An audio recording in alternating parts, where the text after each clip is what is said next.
Hello, I'm Steve Shaw, National Coordinator of Football Officials and Secretary of Rules Editor for the NCAA. And today we're continuing our series of media videos for the 2021 season, and we're going to be focusing on game action from the weekend of October 9th. Now, what an exciting weekend of football, but before we get into our plays, I want to do another update on our kickoff play. And as we discussed earlier, we've really made changes to the rule on our kickoff to mitigate injuries on the play, and we've been successful.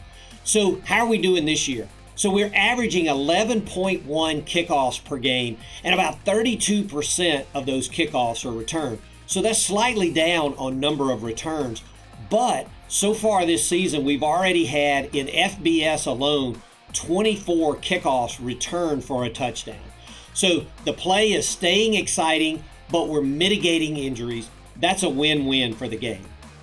So with that, let's get on into some plays.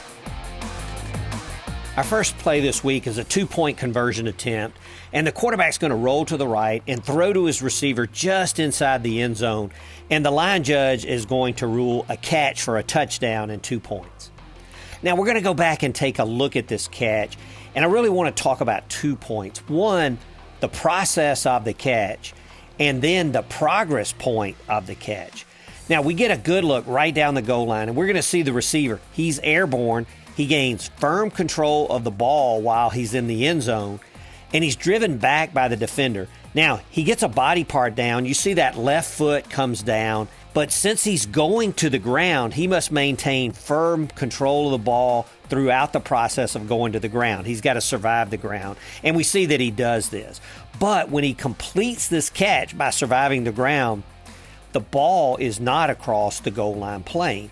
So we get another good look from the pylon cam, and we can see that he's airborne, he's driven back, and his progress point is in the end zone. And even though he completes the catch, survives the ground, back in the field of play, this is a touchdown by rule because the ball was breaking the plane of the goal line before he was driven back. So good touchdown call. Play 2, we're going to look at a situation where we get a call for delay of game by the defense for disconcerting signals. Now, our rule states that no player shall use words or signals that disconcert opponents when they're preparing to put the ball in play. No player may call defensive signals that simulate the sound or cadence of or otherwise interfere with offensive starting signals. So we include words like hut or other words that simulate a snap count. But if the offense is using the clap, then we include the clap. The defense cannot use a clap. That would be a disconcerting signal. And what we're going to see here is the linebacker right in front of the umpire. He's going to clap, and that's going to cause the left guard to false start.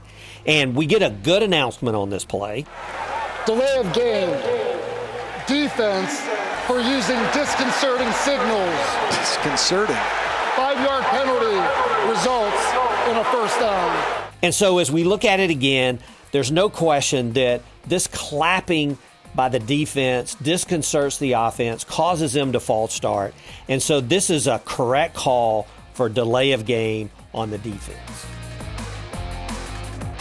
Our third play this week, we're late in the half. The quarterback's going to take the snap, roll to the right, and he throws a deep pass into and really out of the end zone. Now, there's significant contact with the defensive back and the receiver, but we see the side judge giving the uncatchable signal. And this signal signifies that there's no pass interference because the ball was not catchable. Our officiating philosophy states that an uncatchable pass must be blatantly uncatchable in order to disregard a foul for pass interference. These are great athletes, and we're going to give them all the benefit of the doubt in getting to the ball. But as you can see here, the ball hits well beyond the limit line, and we would all agree that this ball is uncatchable. Now, the clock went to 0 on the play, but that is reviewable by instant replay, and we're going to see that the bug clock on the bottom line, it appears the ball hits the ground with at least 1 second left on the clock. And so now replay is going to come in, and we're actually going to work with TV. We're not going to make the decision with the bug clock, but we're actually going to make the final decision with the actual game clock superimposed in on the play. And as you can see here with the real game clock, there's 1 second left when the pass hits the ground. So replay is going to reset the game clock to 1 second, and the clock's going to start on the snap because of the incomplete pass. So the offense will get one more play in the half. Play 4, we have the offense in the red zone, and the quarterback's going to take the snap, short drop, and then he's going to take off running. Now he cuts to the boundary, and then as he goes back upfield, he gets a big hit by defensive back number 21, and the field judge is immediately going to get the flag out for targeting. Now, as we go back and take a look at this, the first thing we note that the quarterback is a runner. He's not defenseless, so the only type targeting we could possibly have would be a crown of the helmet hit. And as we see here, number 21, he's launching, lowering his head, and he's going to attack his opponent with the crown of the helmet. So replay has all they need to confirm this as a targeting foul. And this is a dangerous hit by 21 and dangerous to himself. And so people ask, what could he do? How could he make this play? Simply by keeping his head up, seeing what you hit would have completely eliminated any possibility of targeting with the crown of the helmet. So the defender needs to keep their head up and can still make a physical play in this type situation. Play 5, the quarterback's going to step up and throw a pass downfield to number 10, who makes the catch inbounds.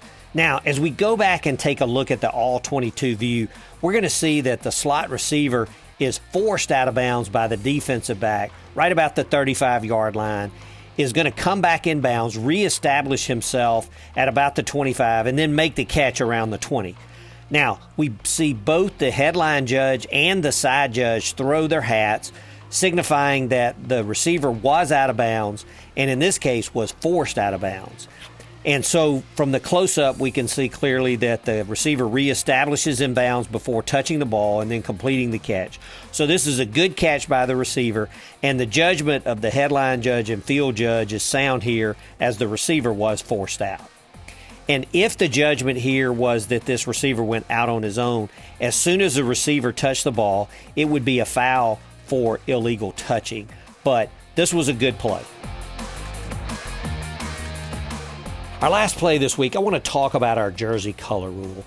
And we know when the home team wears their color jersey, by rule, the visitor must wear white.